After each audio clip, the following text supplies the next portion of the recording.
Уважаемый Фарид Харилович, уважаемые коллеги, во-первых, хочу выразить благодарность за приглашение, за возможность выступить и с отчетом и подходами, как работает МВД Татарстана с другими правоохранительными органами в борьбе с нелегальным игорным бизнесом. В целом прояснить нынешнюю ситуацию. Но я всем хочу напомнить, что игорная деятельность вне игорных зон, которая известна в России, она запрещена была федеральным законом с 1 июля 2009 года.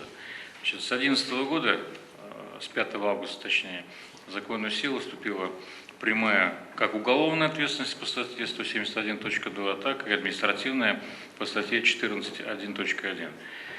Мы сразу же с 2011 года активно включились в борьбу с незаконным игровым бизнесом, и за период с 2011 по 2014 год фактически было выявлено свыше 6600 игровых салонов, обнаружено изъято 158 тысяч игрового оборудования и возбуждено 38 уголовных дел Следственным комитетом по нашим материалам.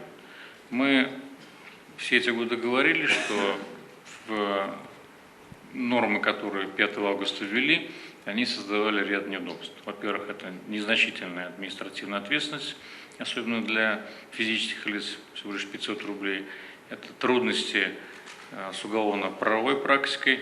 Это возбуждение уголовных дел только после документирования минимум 1,5 миллиона доходов. Понимаете, что никакой бухгалтерии нормальной в этих организациях, организаторов нет. Но тем не менее, за эти годы 38 уголовных дел было возбуждено. Это практически лучший показатель в Российской Федерации. Неоднократно в эти годы мы говорили о том, что и вносили предложение о том, что необходимо ответственность уголовно-административно усиливать. Огромное спасибо здесь депутатскому корпусу, правительству Республики Татарстан. Нас в этом плане слышали, помогали, и соответствующие предложения подготовлены, неоднократно уходили на уровень федерального центра. Думаю, что и наши, в том числе, усилия совместные привели к тому, что были приняты изменения в уголовный закон, и с 3 января текущего года ответственность уголовная наступает теперь с самого факта организации игорного бизнеса без установления ущерба 1,5 миллиона рублей. Уже в этом году по нашим материалам по состоянию на 20 августа возбуждено 43 уголовных дела. По Приволжскому федеральному округу это однозначно с большим отрывом лучшие результаты работы. Но мы здесь не хвалимся, мы в первую очередь исходили и исходим из того, что игорный бизнес – это зло. Мы последовательно, ежегодно наращивали эту работу. Мы отвлекали, я не хочу сказать отвлекали в том плане, что нам было жалко, но вынуждены были серьезные ресурсы задействовать на борьбу с этим злом. Наша непримиримые позиции и в части собственных сотрудников. Я напомню, известное уголовное дело по набережным Челнам в 2013 году, где в числе прочих выявлена коррупционная составляющая в администрации города и выявлена коррупционная составляющая в УВД, в отделах полиции, точнее, Набережно-Челнинского гарнизона, и под следствие отдан, в том числе уже бывший на сегодня начальник отдела полиции автозаводской, полковник Тлиенов, который до сих пор находится под арестом.